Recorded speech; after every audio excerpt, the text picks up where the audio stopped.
The year was 1861. America, a young nation founded on ideals of liberty and equality, found itself on the brink of a devastating internal conflict. The issue at the heart of this division was slavery, a deeply entrenched institution. Southern states, heavily reliant on enslaved labor for their agricultural economies, clashed with the North's growing abolitionist movement. As tensions escalated, 11 Southern states seceded from the Union, forming the Confederate States of America. They elected Jefferson Davis as their president, a stark challenge to the authority of President Abraham Lincoln and the federal government in Washington, D.C. The South believed in states' rights and the ability to govern themselves, including the right to maintain slavery. They argued that the federal government was encroaching on their autonomy and way of life. With the secession of the Southern states, the fragile peace unraveled and the nation plunged into the abyss of civil war. A nation born of unity was now locked in a bitter struggle for survival and its very identity. The North held a significant advantage over the South industrial might. While the Southern economy relied heavily on agriculture, the North had been steadily industrializing. Factories churned out weapons, ammunition, and supplies for the Union Army at an unprecedented rate. The North's extensive railway network allowed for the swift transportation of troops and supplies, giving them a crucial logistical edge. This intricate web of railroads ensured that Union soldiers were better equipped and supplied than their Confederate counterparts. Northern factories produced everything from uniforms and boots to cannons and rifles. This industrial strength proved to be a decisive factor in the North's ability to sustain a long and costly war. The Confederacy, with its limited industrial capacity, struggled to keep pace. Southern factories were smaller and less equipped than their Northern counterparts, and the lack of a robust railroad system hampered their ability to move goods effectively. The Civil War was a complex and bloody conflict, marked by numerous battles that would shape the course of the nation. The war, which lasted from 1861 to 1865, saw the Union and the Confederacy locked in a brutal struggle for supremacy. Each side had its own strategies and tactics, but it was the North's ability to adapt and evolve that ultimately led to its success. The North's military strategies evolved as the war progressed, adapting to the challenges of fighting a determined enemy. Initially, the Union's approach was somewhat disjointed, with various generals implementing their own plans. However, as the war dragged on, a more cohesive strategy began to take shape. The Anaconda Plan, devised by General Winfield Scott, aimed to suffocate the South by blockading its ports and controlling the Mississippi River. One key turning point was the Battle of Antietam in 1862. This battle, fought in Maryland, was one of the first major engagements on Northern soil. The Union forces, led by General George McClellan, clashed with General Robert E. Lee's Confederate Army in a fierce and bloody confrontation. This bloody clash, the single bloodiest day in American history, ended in a tactical draw, but proved to be a strategic victory for the Union. The battle resulted in over 22,000 casualties, a staggering number that shocked the nation. Despite the high cost, the Union's ability to halt Lee's advance was a significant morale booster for the North. It halted the Confederacy's advance into the North and gave Lincoln the opportunity to issue the Emancipation Proclamation. This landmark document, which declared the freedom of all slaves in Confederate-held territory, added a moral imperative to the Union's war effort and discouraged European powers from supporting the Confederacy. Another pivotal moment came with the capture of Vicksburg, Mississippi in 1863. The Siege of Vicksburg, led by General Ulysses S. Grant, was a masterful display of military strategy and perseverance. The Union forces encircled the city, cutting off supplies and bombarding it relentlessly. This victory gave the Union control of the Mississippi River, effectively splitting the Confederacy in two. The fall of Vicksburg, coupled with the Union victory at Gettysburg, marked a turning point in the war. The Confederacy was now divided, and its ability to move troops and supplies across the river was severely hampered. By controlling this vital waterway, the North could control trade and transportation routes, further weakening the South's ability to wage war. The Union's naval blockade, combined with its control of the Mississippi, choked off the Confederacy's access to essential goods and resources. The North's military successes were not solely due to industrial superiority.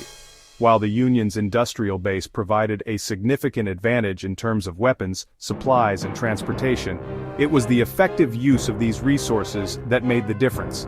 The North's ability to mobilize and sustain a large fighting force was crucial to its success. Union generals, though not without their flaws, gradually adopted more effective tactics and strategies. Leaders like Grant, Sherman, and Sheridan understood the importance of total war and the need to break the South's will to fight. Their relentless campaigns, aimed at destroying Confederate armies and infrastructure, eventually wore down the Southern resistance. They recognized the importance of targeting the Confederacy's infrastructure and economic resources, aiming to cripple their ability to sustain the war effort. By destroying railways, factories, and supply lines, the Union forces systematically dismantled the South's capacity to continue the fight. This strategy of total war, though brutal, was instrumental in bringing the conflict to a close. Section 4. Lincoln's Leadership, Guiding the Nation Through Stormy Seas. Abraham Lincoln's leadership proved to be a decisive factor in the North's victory. His ability to navigate the complexities of the Civil War, while maintaining a clear vision for the future of the United States, was nothing short of extraordinary. Lincoln's strategic decisions, from military appointments to his handling of political pressures, showcased his adeptness in leadership during one of the most tumultuous times in American history. Lincoln, a man of unwavering resolve and deep compassion, held the Union together during its darkest hour. His personal letters and speeches reveal a leader who was deeply committed to the principles of democracy and human rights. Despite facing immense criticism and personal loss, Lincoln's determination never wavered. He was a beacon of hope and stability for a nation in turmoil. His eloquence, both in public speeches and private correspondence, rallied the North to the cause of preserving the Union. Lincoln's words had the power to inspire and mobilize people from all walks of life. His speeches, such as the Gettysburg Address and his second inaugural address, are still studied today for their rhetorical brilliance and profound messages. The Emancipation Proclamation, issued on January 1, 1863, was a watershed moment in the war. This bold move by Lincoln not only aimed to weaken the Confederacy, but also to redefine the moral purpose of the war. By making the abolition of slavery a central goal, Lincoln transformed the conflict into a crusade for human freedom and dignity. This executive order declared that all slaves held in Confederate territory were to be freed. Although it did not immediately free all enslaved people, it was a crucial step towards the eventual abolition of slavery in the United States. The proclamation also allowed African Americans to join the Union Army, adding much-needed manpower to the Northern war effort. While its immediate impact was limited, the proclamation had profound moral and strategic implications. It signaled a shift in the Union's war aims and provided a moral high ground that galvanized support for the Union cause. The proclamation also had a significant psychological impact on the Confederacy, undermining their labor force and morale. It turned the war into a fight not just for the preservation of the Union, but also for the liberation of enslaved people. This dual purpose gave the Union cause a new sense of urgency and righteousness. The proclamation inspired countless enslaved people to seek freedom and join the fight against their oppressors, further bolstering the Union's efforts. This galvanized support for the Union cause both domestically and internationally, making it increasingly difficult for European powers to support the Confederacy. The moral clarity provided by the Emancipation Proclamation resonated across the globe, influencing public opinion and diplomatic relations. European nations, particularly those with strong abolitionist movements, found it harder to justify any support for the Confederate cause. Lincoln's unwavering commitment to the principles of liberty and equality, embodied in his Gettysburg Address, continues to inspire generations.